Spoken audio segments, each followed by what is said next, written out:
d'Air est présent sur 3 métiers. Nous sommes un constructeur d'avions, un fabricant d'aérostructures et enfin nous sommes présents sur les métiers de la logistique et des services industriels. Le métier HSE, c'est Health, Safety and Environment, c'est-à-dire la santé, la sécurité des travailleurs et l'environnement, c'est-à-dire la protection de ce qu'il y a autour de nos activités. Et c'est ce qui rejoint un petit peu la RSE, travailler sur l'entreprise, son environnement et comment on fait en sorte que l'impact de la société soit le plus faible possible dans son environnement, donc les voisins, la nature et voilà, tous les gens qui nous entourent. Travailler en bonne harmonie.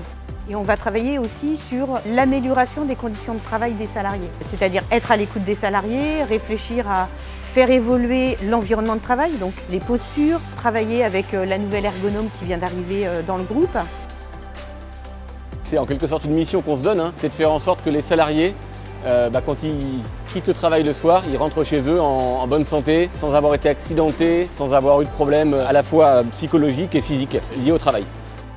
Le métier de HSE, c'est aussi de l'administratif, mais il y a aussi une partie terrain parce que finalement, où ça se joue, tout ce qui est partie sécurité, environnement, sûreté, c'est sur le terrain. Les qualités d'un responsable HSE, c'est être à l'écoute des autres, être rigoureux, parce qu'il y a un certain nombre de réglementations à suivre, c'est travailler en équipe et puis être force de proposition, d'idées pour améliorer le quotidien des salariés sur site.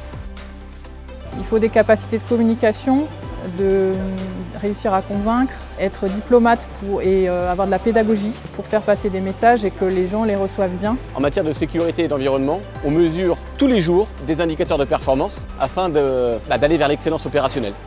Il y a une fierté par rapport aux actions qu'on met en place à la fin de l'année, c'est de se rendre compte qu'on a eu moins d'accidents de travail que l'année précédente, que les choses évoluent, que les gens sont plus sensibilisés, sont plus acteurs de leur travail. En matière d'innovation, en fait, c'est une remise en cause quotidienne. Il faut trouver des outils, il faut trouver des actions. Donc collectivement, on recherche des solutions pour nous améliorer.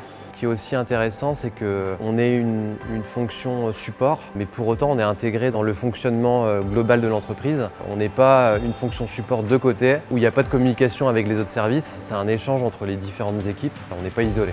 J'ai choisi ce métier parce que c'est un métier qui fait sens pour moi et en correspondance avec mes valeurs personnelles. Donc le fait d'être en accompagnement des personnes, de faire la préservation de leur santé, la préservation de l'environnement, c'est quelque chose qui garde ma motivation et qui entretient la petite flamme qui fait que tous les jours je vais travailler. J'ai intégré DAIR il y a 9 ans et en 9 ans j'ai occupé 3 fonctions différentes en matière de HSE. On peut basculer d'un métier à l'autre parce qu'il y a des formations qui sont proposées, il y a de l'écolage qui est proposé, c'est de la mobilité interne. On a un terrain de jeu chez DAIR qui est hyper intéressant. Nous recrutons des spécialistes HSE sur divers de nos sites partout sur le territoire français. Donc si vous êtes motivé et audacieux, je vous invite à postuler.